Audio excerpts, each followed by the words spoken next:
Welcome to my Facebook and YouTube channel. বহুত দিনৰ মূৰত আহিলোঁ ভিডিঅ'লৈ আৰু মোৰ লগৰ এজনী আহিলে, হঠাৎ দুইজনে আহিলে, তেওঁলোক হাজবেণ্ড ৱাইফ। তাৰপিছতে আমি গ'লোঁ, তাহাঁতেই মানে বজাৰ কৰিবলৈ তেওঁলোকে ওলাই গ'ল, আমাকো লৈ গ'ল।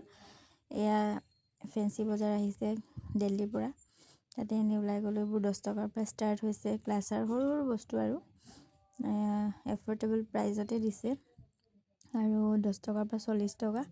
লগৰজনীয়ে ল'লে কিবা কিবি, মই একো লোৱা নাই, এনেই চালোঁ। কাপোৰবোৰ ভালেই, ইমানো ভাল নেদেখিলোঁ। তাৰপিছতে আৰু এইবোৰ ব্ৰেচলেট, এইবোৰ 10 টকীয়া সৰু সৰু বস্তু।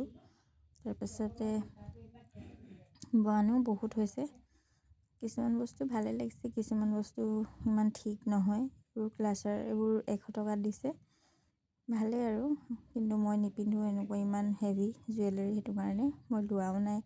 আৰু লগৰজনী এনেই চাই আছে। ভাল লাগিলে ভিডিঅ'টো লাইক কমেণ্ট কৰি